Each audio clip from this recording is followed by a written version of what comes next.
Hey everyone, thanks for joining our Build Consulting Fireside Chat series. Thanks especially to David and Sandy for joining today. I'm Kyle Haines, I'm a founding partner of Build, and these chats are really an opportunity for me to have conversations with leaders, with influencers, and experts in the nonprofit technology sector and beyond.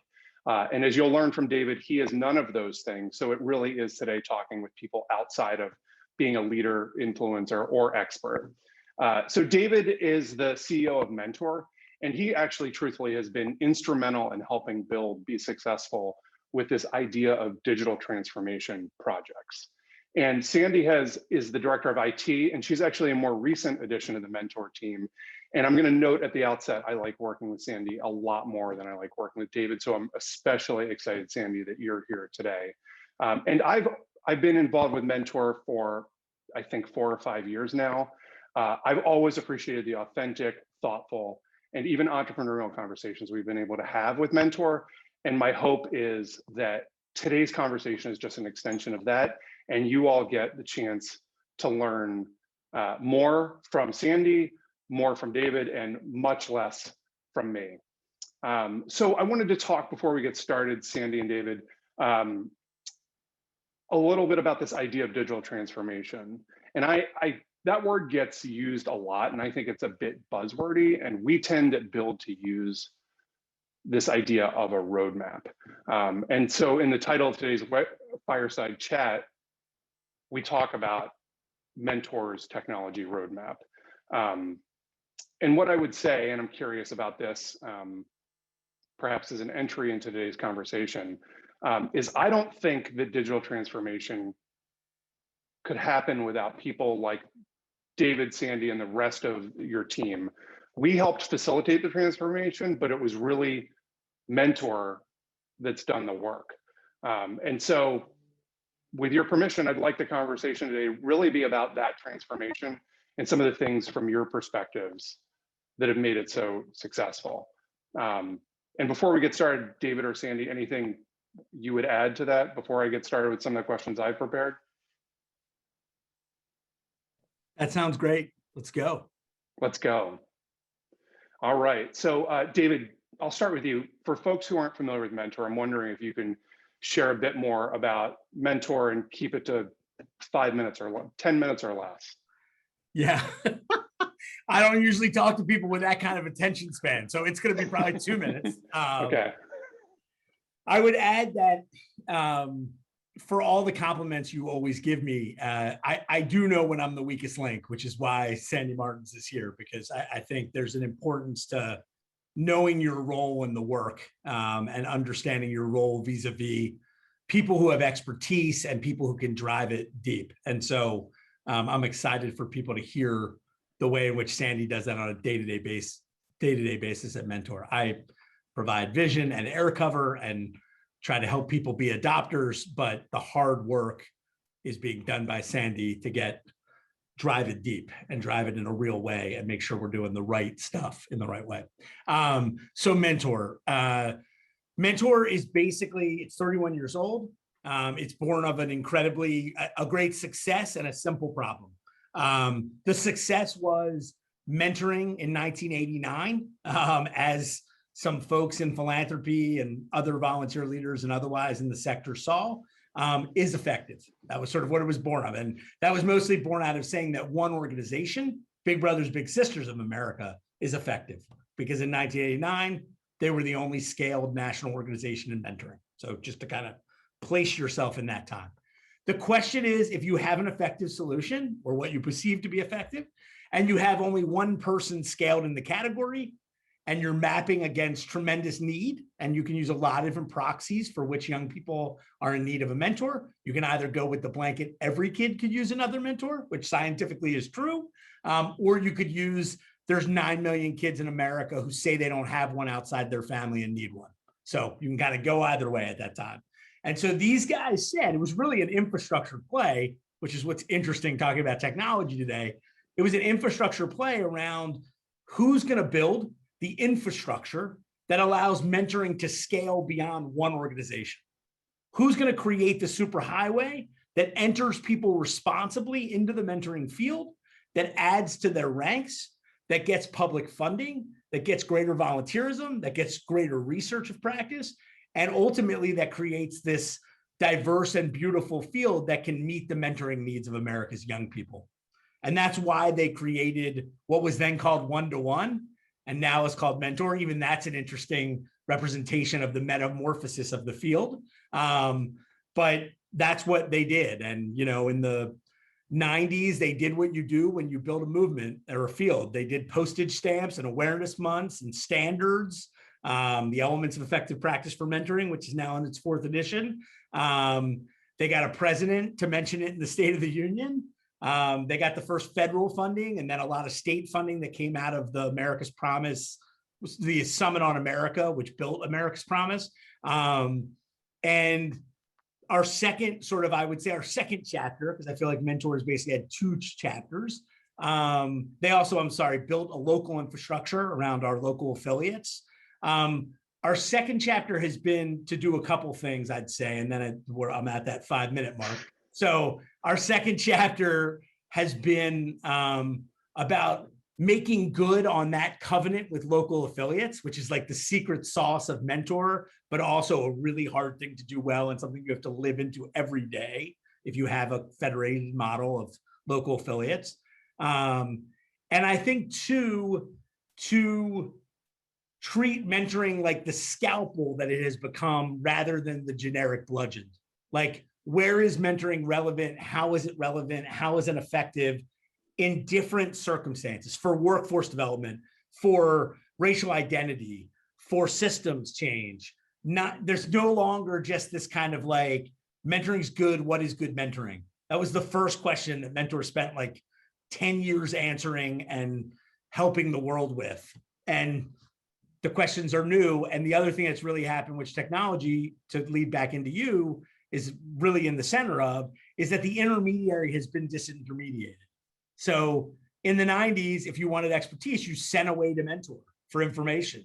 Then we built a website because that was new, and you went to mentor. Nowadays, like if you search mentor or anything like that, I mean, you can get information from anywhere. You're not going to know whether it's quality. You're not going to know anything. And so our job now between our local affiliates, which is the secret sauce here because they're relevant in their communities, is how do we jump in front of things and say like, hey, look at us. We can really help you with mentoring. We know a lot. There's no profit motive. I mean, like, of course we need to create our nonprofit and sustain it, but like, we're not trying to make a ton of money on mentoring. If we come up with a virtual mentoring portal in a pandemic, it's not to exploit this situation. It's to economically figure out how to help mentoring programs deliver on their mission. And like, that's a much more promotional and entrepreneurial and smart using technology and stakeholder engagement effort than it used to be, where you could just be like, we're the experts. And I think that's caused a real recreation of B2B intermediaries in fields. So that's kind of who mentor is, if that makes sense. We want every kid to have a mentor. No, I like it. And I think it's going to be interesting. I think that some of my questions are going to bring you back or bring us back to that idea of really about how technology can serve as an accelerator, and how technology, even in the early days of the organization, was integral to how you did your work, even if the technology looked much different. Sandy, you're reasonably new to Mentor, and I was hoping you could share a little bit more just about your background and what you've learned in your reasonably short time. I think did you come in August of 2020? Is that right? Yeah, it's been 7 months, 8 months now. A mid-pandemic career move, which is artful in of itself. I'm wondering if you can talk just sort of about what you've learned in your short time there and a little bit about your background. Yeah, and by the way, we're already 100% dependent on her. So just to be clear about how quickly that happens, because she's so good, we're already 100% dependent on her. I appreciate that, David. So yeah, I started in August of 2020, and of course, due to the unfortunate circumstances of the pandemic, I was furloughed and then eventually laid off. And during that time, I was able to have a chance to figure out, the next direction of my career, as well as what organization I wanted to work with. I definitely come from an IT and project management background. In the last 17 years is where I've been spending that and just growing along the way. So coincidentally enough, Mentor was in search of a director of IT, which is a fairly new role for the organization. And this role required not only someone who had an IT background, but also had the skills of either, both of a project and a process management.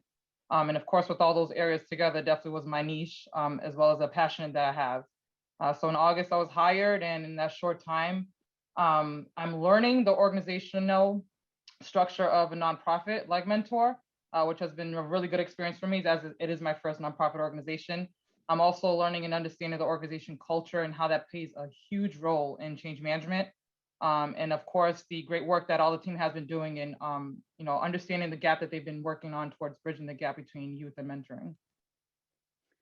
So I think when a lot of people think about a director of IT, they think that you are helping David reset a password and fixing David's printer, and what is being a director of IT at Mentor mean? Like, can you because that's not my sense of where you spend most of your energy. What do you tell me a little bit more about what it means for Mentor, and perhaps in this idea of transformation and digital transformation? How do you think what it is that you do is helping with that is what I'm trying to spit out.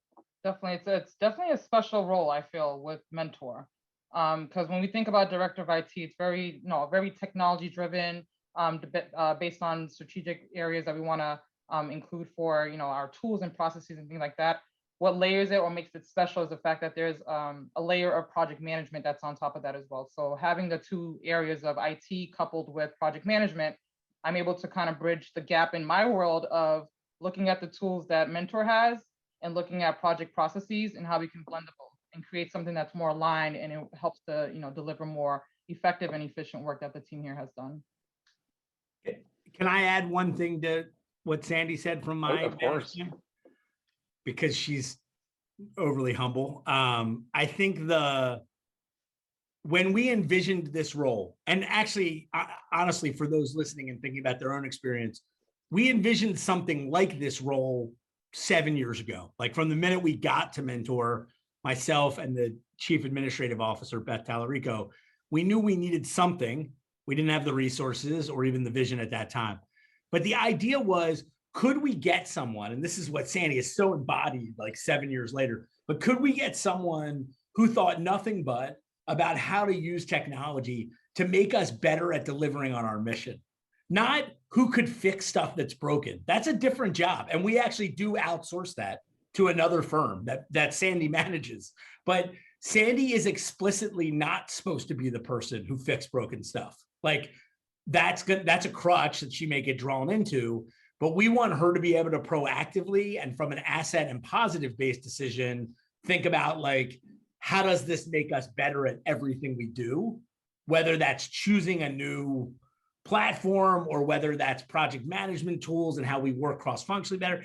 And I don't know that in my wildest dreams it could have worked out as well as it has based on Sandy's leadership and skill set, but like that's what she does. To your point, like implicitly, she doesn't fix episodically broken stuff. I mean, I'm sure you get asked to do that, Sandy, but we don't want her to have to get bogged down in that so that she can do this other stuff. Yeah, I mean, that's like finding people who can fix your broken printer, that's a commodity. Finding somebody who's able to do the things that Sandy's doing is not, that's a unique skill set. I want to get in some later questions to what my unique skill set is, if we could find time to talk about that, but we'll continue to focus on our Mentor for now. Sarcasm and comedy. Sarcasm and comedy. Well, maybe sarcasm, but not comedy. You actually sort of, David, led to the next question. I looked in my notes. We actually started with Mentor in 2016. And what I remembered is you mentioned, Beth, earlier, that you'd been through a process where people had audited the technology that you had, but you felt like that audit was incomplete. And I'm wondering if you could help tell me what your vision of what more you needed, and not that they didn't look at all the technology, but what you were left wondering after that audit was done. Yeah. If you can remember back to that time. Yeah, no, I can sort of, and I'm not sure what I can really take credit for and what was Beth and other people, but to sum up the situation at that time, and I think also to sum up a natural reflex of the nonprofit sector, which is totally understandable because of how we live every day. It's really easy to tell people what you don't have people tell you what you don't have that you need, and then decide we don't have the resources for that thing, and then either go out and try to find it or wallow in the fact that you don't have the resources that you need. That's kind of the vicious cycle. I'll never forget a very trite story, but I'll just indulge in it for a moment, where I was telling somebody, totally different nonprofit, telling a potential donor all the things that were wrong that we were solving for. And he said, well, if I gave you $1 million, what would you do? And I had no answer, because I had only thought about persuading him of our need, but not what our proactive plan would be with his investment. I was, and that's shaped my thinking ever since. Like, if you can't dream and explain what it is you want, but you can only describe the things you don't have that you need, that's much less compelling. And so I think, to answer your moment in time in 2016, there were a lot of people telling us we didn't have the staff we needed and we didn't have the stuff we needed. What I sort of asked Beth to, like, how can we figure out the people, and it ended up being Build, but how can we figure out the people who will help us describe what it is that would make us better if we pressed on this for the next 5 years? Not if we just like made a hire to solve it all, because that's not going to solve it all. And so I think that was more, and it became the technological roadmap. But it was like, I want us to be able to describe more like where we're heading. What is this job that someday we'll find Sandy Martins to, hopefully come and accept? Like, what is that job look like?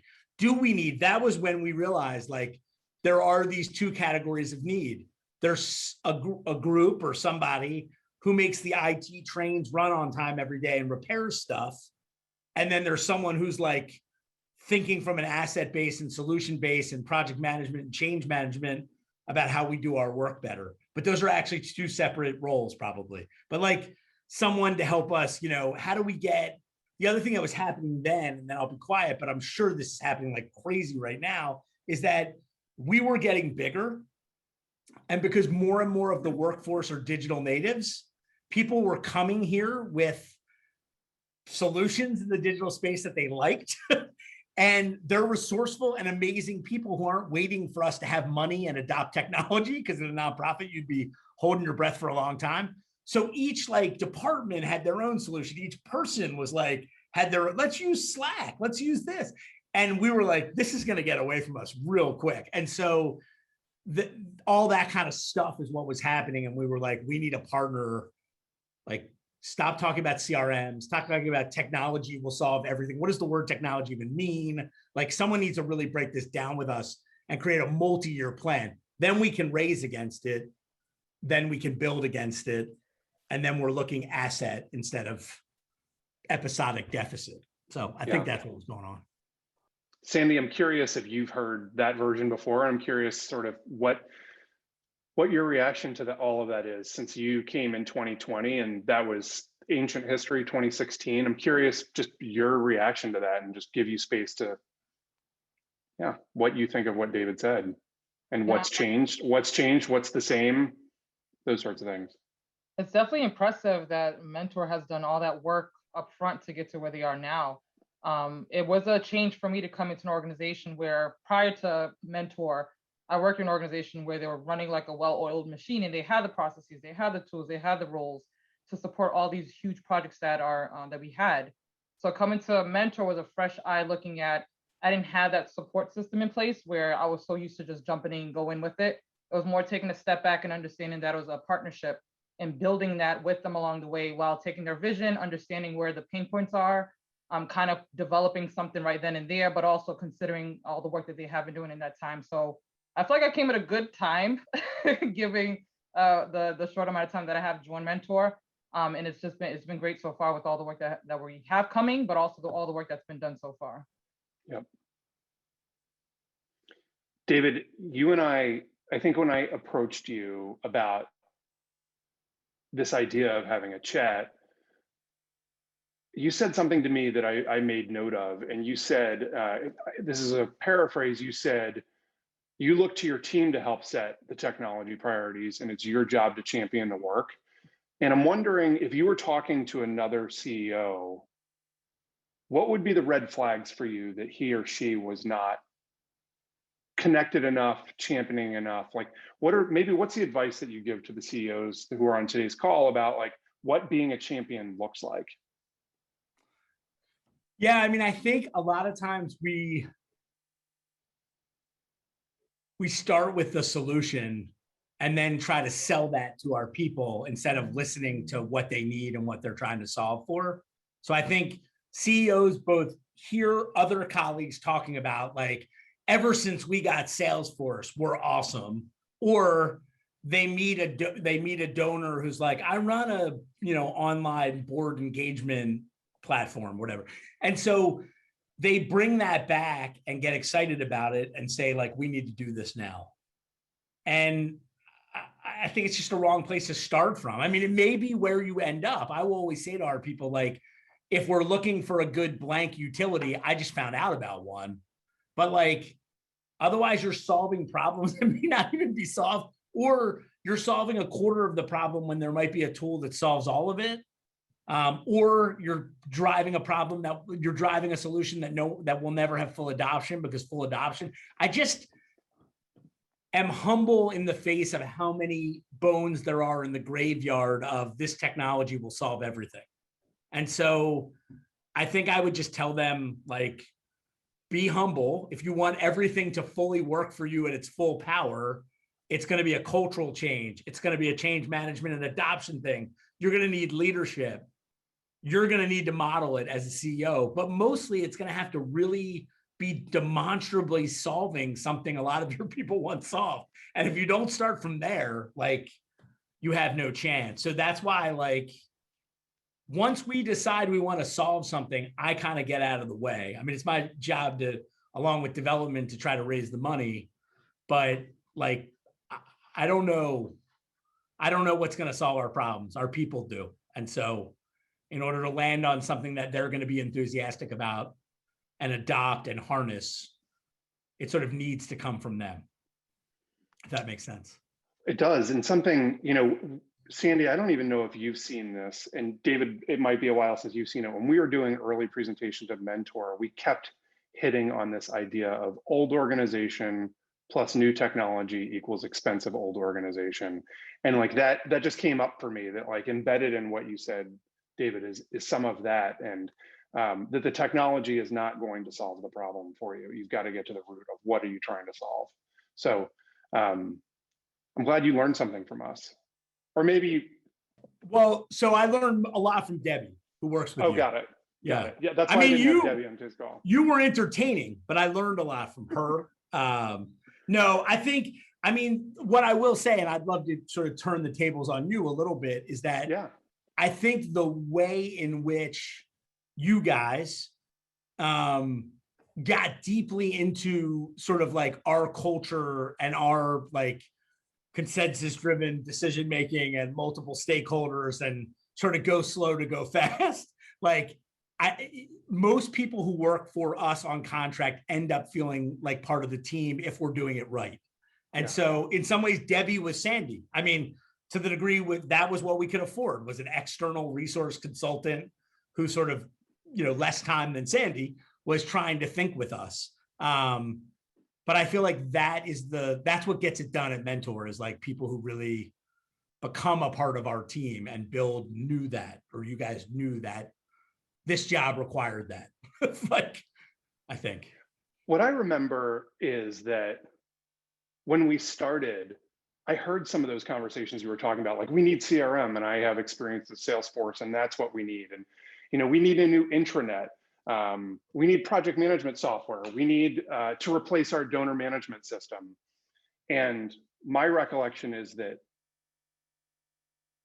well, I remember it clearly that I heard a specific persistent need that was going to create an opportunity for growth. And that was around connecting with affiliates in a new way. And it didn't mean that all of those other things didn't have value, but it was a recognition. We can't do it all at once. what's the thing that's going to move the needle? And my recollection is the way we presented it was, did we get this right? And as usual, I was right. No, I mean, we did, to the collaborative piece, we wanted to get your confirmation that we got it right.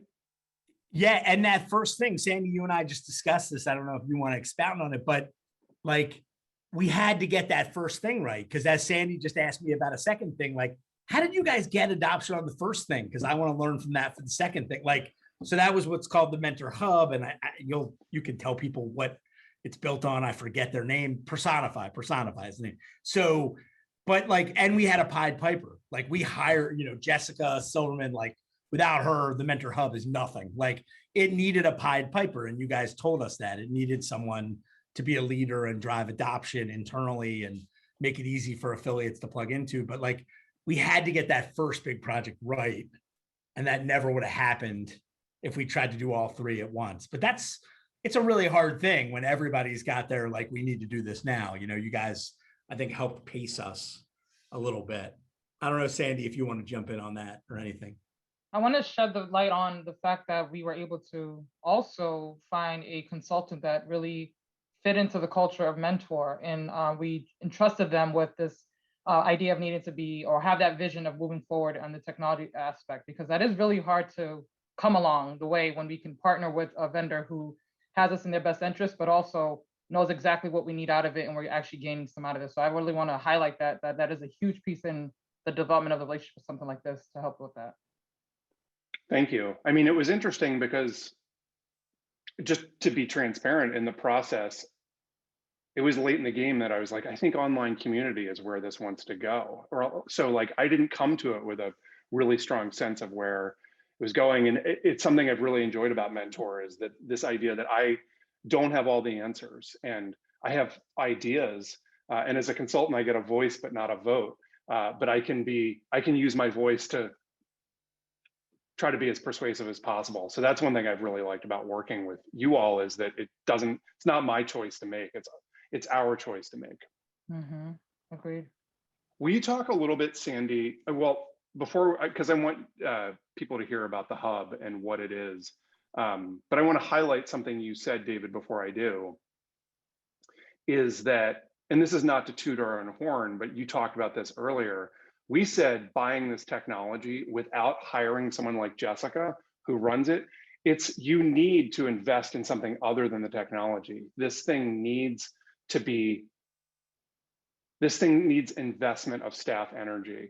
And I think that perhaps was new for Mentor, rather than just, we're going to throw an intranet up there, and I'll bet, to use a baseball analogy, I'll bet if we build it, they will come. Yeah, I think that a couple of things. One, to be honest and about the way the financial markets work in the nonprofit sector, people want to fund. It's much more cleanly to fund you to build something that will not need any gardening or facilities construction. I mean, this is the old crock gift to the Salvation Armies of like, here's hundreds of millions of dollars to build a bunch of new Salvation Armies, no money to take care of the building. So good luck with that. But I think in the technological world, I mean, I get why funders like this cleanliness, but they like, let's help you build a website. Let's help you build an interactive tool. But like, they still are people powered. They may be less people intensive, which could be good. But humans still stand behind these things, especially an online community. Like, it needs a facilitator. It needs a leader.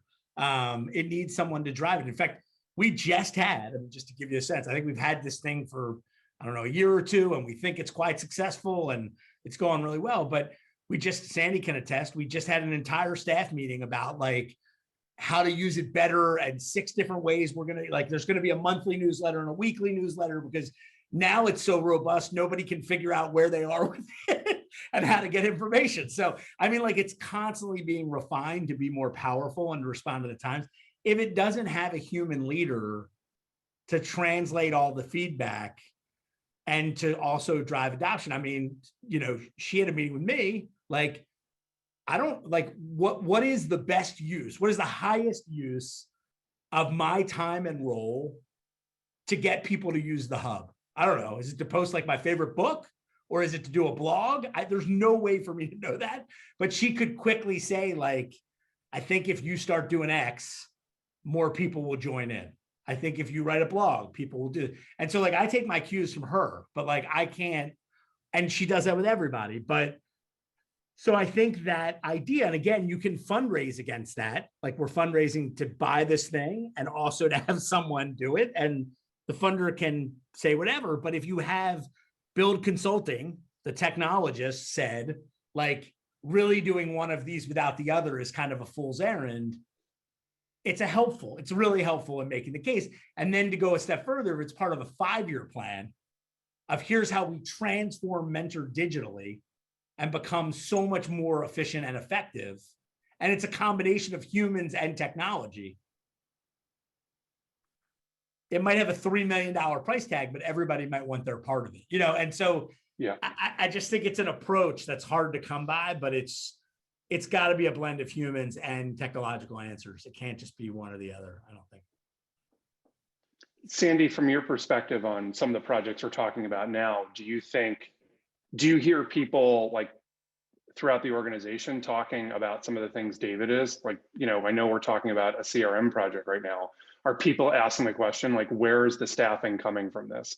Who's gonna manage it? If those conversations evolved, do you think from perhaps where David said they were in 2016? Oh, certainly. It's definitely evolving. It's definitely something that the team is keeping in mind of. And I think that it goes to show the growth that the team also has when they are being open to taking in some new technology, or for that matter, new processes. So definitely part of the project management processes, we're having those standard areas to keep mindful of, and also having and keeping that in the forefront when we manage these types of projects. Yeah. To keep the showering the love on Sandy in this fireside chat, I want to talk about a specific technology project that I think was part of this idea of digital transformation. It was around project management across the organization. And David talked about it being portfolio management. And I think it really was a blessing for Mentor to get not only someone who had the technology experience that you did, but the project management experience that you had. So what I thought about is like Build helped bring the technology. Yeah. We surfaced like, again, who is going to be the owner of this technology and bring along adoption? And Mentor found you. And I'm curious, what are the things you've done to help get project management more central to the work that people do at the organization? Like, what are the things that have helped move the needle from your perspective? So a big question. With the project manager side of things, I think that's also a fairly new process or methodology to doing the work at Mentor. So one of the first things that I came in through the door with is understanding that there's a big education piece to it. So taking the time to educate the team members about project management and the processes or the knowledge areas that support it. And understanding too that every project is different. We will have a flavor of projects that will have a lot of processes and a lot of documentation that will need to support it versus others that might not have as much. So I think a big piece of coming through the doors is understanding that there's an educational piece of it. And as I talk to the teams about project management and improvements to that, it's always coming back to the terms or understanding of the processes, so that way they can connect it to the work that they will be doing. Second to that is a lot of training and discussions that are taking place. And today we're still doing that in where we are. So I'm taking an approach where I'm meeting with each department and just understanding and learning about what are they doing right now for project management. Because the big thing is when we bring change upon organizations or business, it's hard for us to create a new habit of how we do things.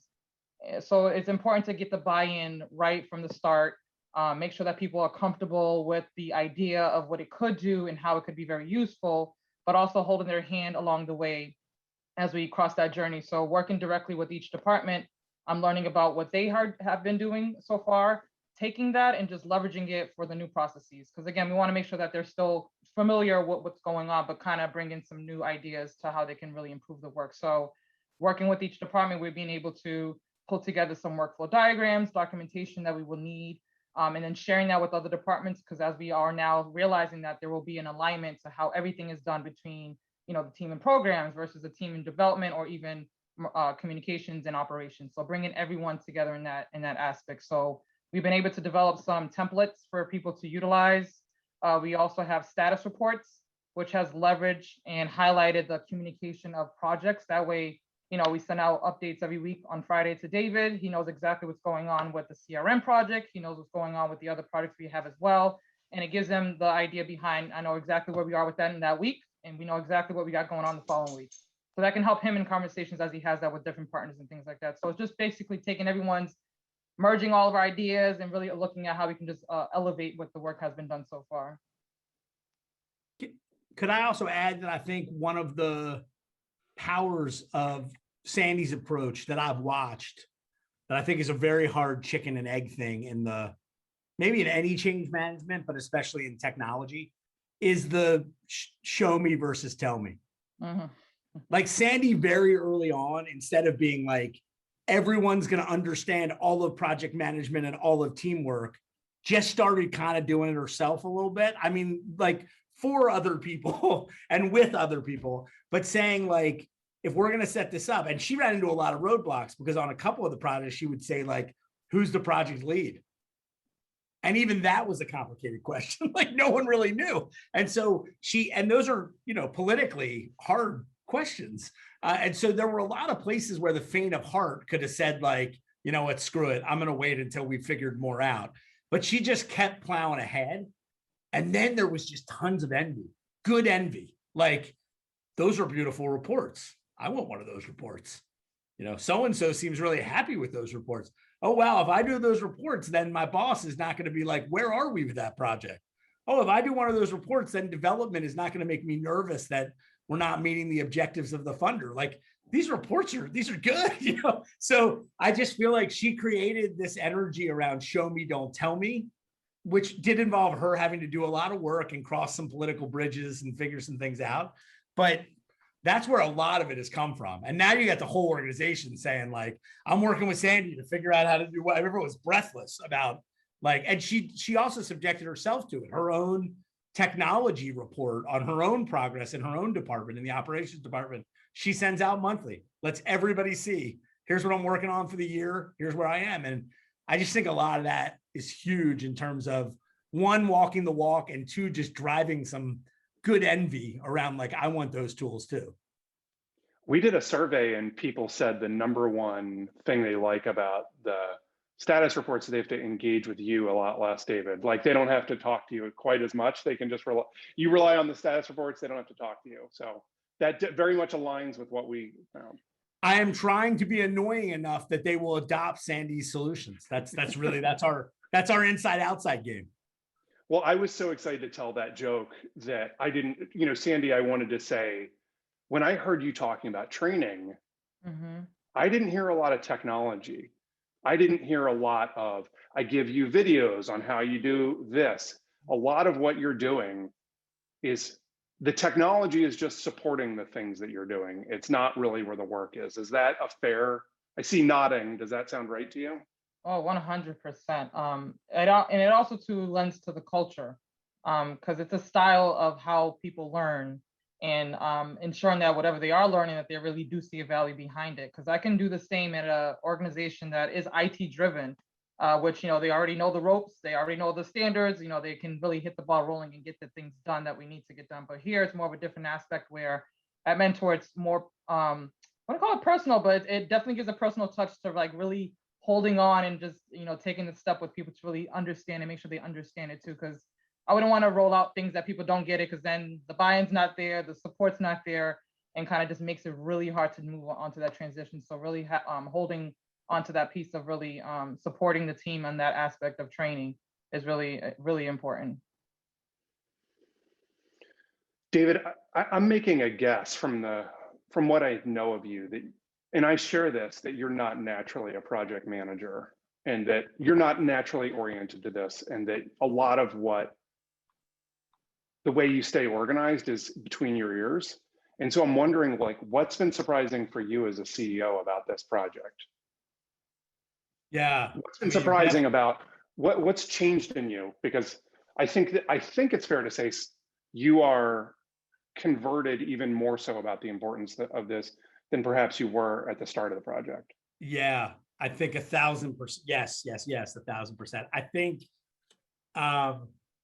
you're right that I like keep a lot of it upstairs. A lot of it for me is about like instinct, mapping relationships, body language, EQ, all that kind of stuff. Yeah. I think what it's unlocked for me is like I can still do as much like checking in on people and with people. It doesn't take that away. I can do that as much as I want. But especially in this world, and I will say this fully virtual world has certainly like led to this selling this for me even more. The sort of like casual check-in on how are you doing, how are we doing on something, it's hard, man. It's hard to do in a casual way in this environment, especially depending on your level of interaction with people and where you are in the organization. It's not as easy as sauntering over to someone's desk. It's very hard to do. And so I think the degree to which it's made me feel informed, made me feel efficient about when to ask, like, what is getting in the way of us being further along, or like, can I support you in that? Like, I can just be much more efficient with those. I want to intervene as little as possible. The place is running the best when I am not intervening in things, when I am focused on the things that are 5 days ahead, 5 months ahead, 5 years ahead. I mean, that's what I should be doing. But obviously there's things you got to work on that are in the past or in the present. And like the National Mentoring Summit, trying to recreate an event that we had gotten really good at doing over the course of 10 years in person to be a virtual event. It involves every single human being in this organization. I have a very specific role to play around the content, tone, themes, and speakers that we attract, and my own speaking. But beyond that, like, it's run by 40 other people. And the fact that I could read an email at the end of every week and see all the progress we're making in 40 different areas, it's just freaking amazing. And everybody in the organization, like, where we have the most problems in an organization where everybody cares about everything, which is obviously a good problem to have, is people being like, well, I don't know about that. And they mean that from the best, not from like an ego or territory. It's mainly like, I wasn't involved in that, but I care about it deeply. And that's like, how can you fault them for that? But there's less and less excuse for not knowing about stuff. Like, all you had to do was write a summary email at the end of the week and then get involved to the degree you see fit. And so I just see so much like opportunity in that. And then I also think about, and then I promise I'll shut up, but I also think about like when we were doing our strategic refresh, we basically said that the number one thing we're leaving on the table, our most unique asset and our most unique challenge, is working cross-functionally. Like, most of our work touches people in lots of different ways. The affiliates, through external comms, through our program team creating a product. And we don't always work the whole chain. Sometimes we just do parts of it. And I see the way Sandy, just by orienting people to project management, to teamwork, to summaries about accountabilities and progress, makes accountability and progress and cross-functionality less of like a scary ego personality thing and more of just like, hey, it is what it is. We're all trying hard, And so I love the way it just is a leveling and transparency kind of experience. And it just I see the way it makes us better, and it makes me better informed. Yeah. Sandy, anything you'd want to add? I was going to add to last piece of ensuring that you're better informed, as well as SLT members as well. They have a lot on their plate as far as the strategy and moving the organization along. So if we can all on this end get together and make sure that we're all aligned and providing the updates that they need to really move the organization forward, I think it's definitely is a huge partnership in doing that. I don't know if I shared this, but I was doing a little reading recently on project management, and I think what it took me a long time to realize is that we're not managing a product when we do project management. We're really doing outcome based project management. And so when we started with Mentor, the question is, what's the outcome they want from this project? And I wonder if that's sort of true in some ways for Mentor. Like, it's not always about the prescriptive, like I find it, I'm using the summit as an example. You find a caterer, then you do this, then you do this, then you do this. That has a role. But I think maybe what is attractive to you, David, put words in your mouth, is like, you have a clear sense of where are we on these outcomes? Like, are we moving the needle forward on the outcomes that I want, in addition to knowing that the tactical pieces are getting done? Does that resonate? Is that fair? Yeah, I think it's totally fair. And like, are the right people involved? Mm-hmm. And did we just come upon, there's one thing, Sandy, I remember a category that's sort of like, any major risks that have just come up. Like, I always go right there just to like see, is there something I should be? And sometimes I understand the risk, and sometimes I'll say to the project lead, like, what is this? Because I don't even understand. They'll be like, actually, it's not like a big risk, but it just like, the idea, it just really, like, I think takes down the temperature of like briefing people, summarizing people, and it doesn't become about like territory and who's involved and who's up to speed and who's in the loop and all these crazy terms that just kill organizations that even have the best intentions. It puts all the information out there. It demands that you simply review things. It demands that you simply input things. And then you decide on the conversations. It doesn't remove conversations, but then you decide on the conversations that are worth having. And then you also decide on the best behavior that you could ever do, which is not getting involved in something that doesn't need you involved, which is like the best thing you can do, I think, as a leader or a manager. And I just think it makes you a lot more efficient at that. Yeah. So I'm bringing up the biggest project last. We're about to, speaking of this idea of being more coordinated, we're looking at implementing an enterprise-wide CRM for Mentor. And I've said that I think, in my experience, is that a CRM project, and you talked about Salesforce earlier, David, where nonprofits tend to sort of just run to Salesforce hoping that's going to solve their problems. I think that CRM is one of the bigger change management exercises that organizations have to go through. And I'm curious, I'll put the question to both of you, and whoever wants to go first can. What does that mean for Mentor? What are some of the things that Mentor is going to have to change to continue this trajectory of successful adoption? Sandy, why don't you want to go first? Yeah, definitely. So, when I hear change management and think about Mentor, from a technology standpoint, it makes me feel, and it means to me that the organization definitely has recognized the importance of what a CRM can do for us, to especially help with like the developing of a robust ecosystem for our relationships, affiliates, partners, and stakeholders across the board. But it also means too that the Mentor team is ready and willing to take on that enterprise-wide system. Prior to my time, this is something that's been discussed, I believe, in the last 2 years, David, about the CRM discussion. And of course, having built consultant involved, I really helped to drive that vision more forth, where now I joined the organization, I'm able to take that on and continue on those discussions and really implement that. So we have a huge beast coming at us, but I think more so that we are definitely ready to take it on. Yeah, and I would just add that ready is the word you used, Sandy. And I think starting with and again, Bill helped us create this roadmap, but starting with the online community and then going to the project management tool and then going to CRM, like, I am sure we could have done it in any order. Intellectually, it probably could be in any order.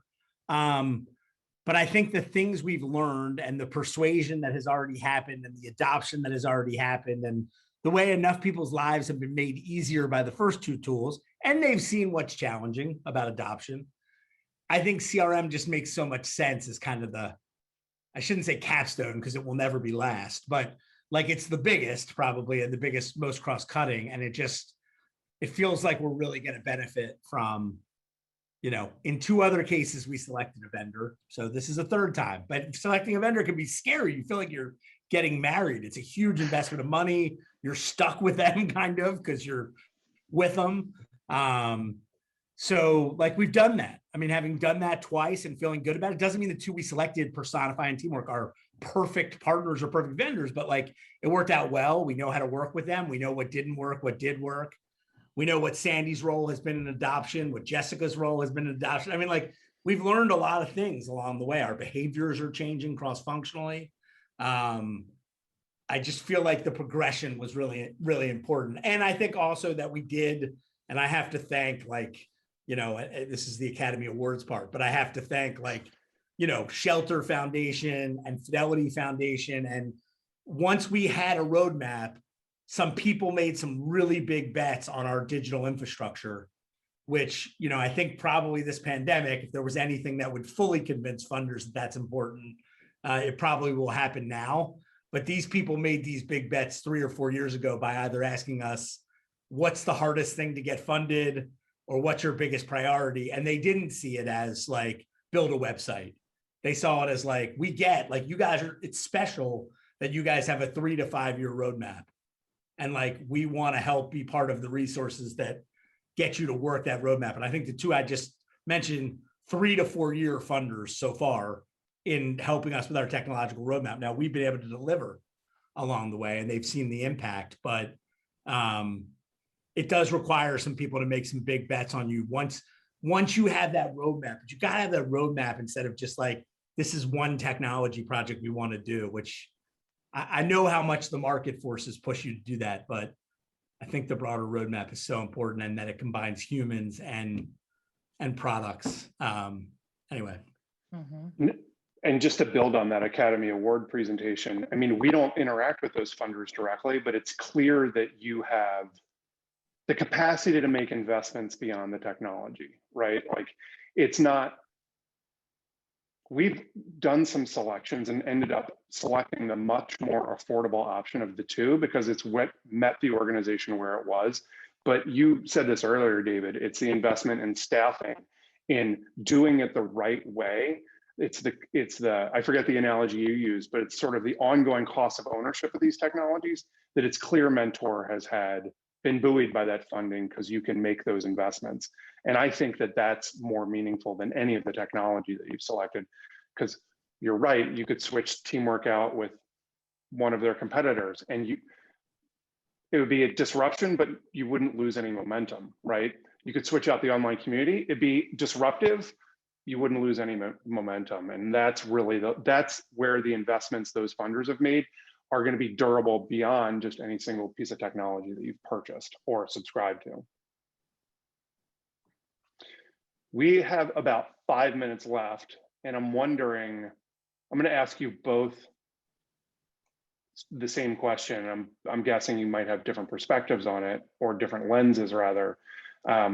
So we've talked about a lot today, and I can imagine there are some folks on today's call that a lot of the specific needs you identified resonated with them, but they're just the beginning of their journey. Where would you say, this is knowing what I know now, these are the things that I would say that you need to start with as you're thinking about this? I'll go to you first, Sandy. I have 3 things to mention. Definitely to go on top of what David said about the vision, making sure that you have a vision, and that includes feedback from the organization as far as the impacted users, to make them feel involved in that vision, because it is theirs as well. So I think having that buy-in right from the beginning of pulling the pain points and understanding the vision that they want to take on is important. Following that is just, you know, keeping transparency and communication rolling, sharing the progress over time, making them feel that, you know, we are pushing the needle along. And then I'll add in to round that out with being patient, which is what I'm learning for sure. Be flexible. And of course, lastly, just have fun with it. Technology, I find to be, it's a fun thing to get into. It really can help on so many various areas. But I think that as long as we understand what we want to use it for and the value that we can gain out of it, as long as people can understand that, we can definitely have a lot of fun with it. So definitely having a vision, focus on the transparency and communication of it all, and just being very flexible and having some fun with it. I really want to get Sandy a t-shirt now that says technology is fun. She does make it fun, her spirit. So I think that being really clear about what parts of what you're trying to solve for are human and what parts are technological and where the twain shall meet is important. I remember a lot of like, well, we just need technology to solve this. And it's so easy to say yes to that and be done with the conversation, but it's normally not actually what's going on. Like, it's like, so what actually is the problem here? Like, it doesn't, and even if we have technology, like, what would it do? And how do you know people would use it? Like that, no one wants to get into that long conversation, but and that's what we needed experts like Build for. But there's just, it's just so quick to go from like a transactional deficit mentality when it comes to technology. And I think it's always intersecting human and technological, and making one investment without and behavior change, making one investment without the other, and not asking the 12 more probing questions about what you're trying to solve for. So I think that's really important, and not getting taken like with this, I just saw this thing, like this shiny new object, because it's still what you do with the shiny new object that's going to matter. Knowing that it's a long-term path, even though there might be milestones along the way. And I would say what Sandy said too is like, ultimately, you're trying to deliver on the mission better and make people better able to deliver on their job function. Mm-hmm. So if you're not listening to what about you're trying to do would either make someone's job better or would make it easier to deliver on the mission, you're just like other people have a CRM and they're really good. Like you're just missing the place in which you should ground everything, which is like, what would make your job easier? Would you commit your time to that? Like, how would this make the mission easier? And I lived a cautionary tale of like coming to Mentor at a time when we had rolled out 2 technology projects that were actually external facing, like not even enterprise. They were products for the field. One was an evaluation platform and another was searching for a mentor platform. And their brokenness, even though they were answering the call of the field, but their brokenness in execution just ruined our credibility in lots of ways. And it was hard to repair from. And so I just think like, do it right, even though I'm impatient like Sandy, like do it right, because you're only going to get that shot. That's super helpful. This has been, I'm so appreciative to both of you for being on today's chat, because this has been energizing for me, energizing for the work ahead. And I just really appreciate both of you making time to chat today. And also wanted to give you a chance if there's anything you wanted to add that I didn't, you're like, I really wish you had asked me about this. Or David, if you're like, I really want to rip on Kyle really quickly, I want to give you a shot to do that because I've been the MC. But otherwise, if you don't, then I just wanted to, again, tell you how much I appreciate your time. Oh, this is great. Thank you for doing this for sure. And Sandy, I'll see you in our next project status meeting, I guess. Yes. And I will model what I talked about and stay away from that meeting. I was going to ask that. Right. Unless I read a status report that says I'm somehow needed. The status report. Thank you guys so much. Yeah, thank you so much. Have a great day. Take care. Bye-bye.